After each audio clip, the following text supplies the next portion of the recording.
మీరు వెంటనే మీరు మాట్లాడేస్తారనమాట. మాట్లాడుతూ వీళ్ళు ఇలా చేశారు అలా చేశారు అనేది. అయితే అలాగ మాట్లాడటం కూడా మన హక్కే అనమాట. ఎందుకంటే ఇక్కడ ఒక తప్పు జరిగినప్పుడు ఆ తప్పును ఖండించేటువంటి హక్కు మనకు ఉంది. అంటే ఇక్కడ మనకు భావ ప్రకటన హక్కు, అంటే మనము మన యొక్క ఎక్స్ప్రెషన్స్ అనమాట. ఇప్పుడు మనము వీళ్ళను యాంకర్స్ను చూస్తుంటామండి, తర్వాత టీవీ ఛానల్స్లలో చూస్తుంటాము. వాళ్ళు ఒకరు చేసినటువంటి అన్యాయాన్ని వాళ్ళు మాట్లాడుతుంటారు అనమాట, ఎందుకంటే వాళ్ళ హక్కు కలిగి ఉన్నారు.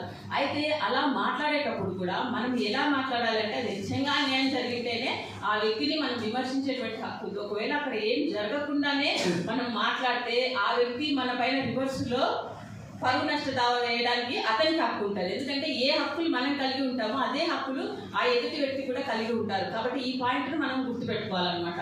అందుకని ఏదైనా మనం మాట్లాడేటప్పుడు, ఎవరినైనా విమర్శించేటప్పుడు, రాజకీయ నాయకులు కానీ, పాస్టర్స్ కానీ, ఎవరినైనా కూడా విమర్శించేటప్పుడు విఐపీస్ను ఇది నిజమా కాదా, ఇది అబద్ధమా, ఇది నిజమా అని రెండు వైపుల నుంచి మనం చూసుకొని మనము మాట్లాడాలన్నమాట. ఎందుకంటే మనం హక్కులు ఉంది కదా అని మనం ఏది కూడా మాట్లాడడానికి వీల్లేదన్నమాట. అలాగే ఇంకా ఈ హక్కులు ఓకే బాగుంది. తర్వాత మనం జీవించటం అనేటువంటిది మన హక్కు అనమాట. ఆర్టికల్ 21 ఏం చెప్తుందంటే అందరూ కూడా జీవించాలన్నమాట. పుట్టిన ప్రతి వ్యక్తి కూడా జీవించాలి. ఎప్పటి వరకు?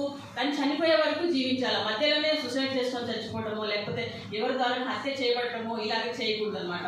ఎందుకంటే మనం జీవించే హక్కు ఉన్నప్పుడు ఏ సమస్య వచ్చినా కూడా దాన్ని ఎదిరించి జీవించాలి. కానీ మనం సూసైడ్ చేసుకొని చచ్చిపోవడం వల్ల ఏమైనా న్యాయం జరుగుతుంది? ఏం జరుగుతుంది? ఫ్యామిలీలు ఇంకా బాధపడతాయి, ఇంకా ఆ కుటుంబం పైన ఎక్కువ భారం పడిపోతుంది అనమాట ఈ వ్యక్తి చనిపోయినప్పుడు. కాబట్టి ఇలాంటి విషయాలన్నీ కూడా మనం గుర్తుపెట్టుకోవాలి.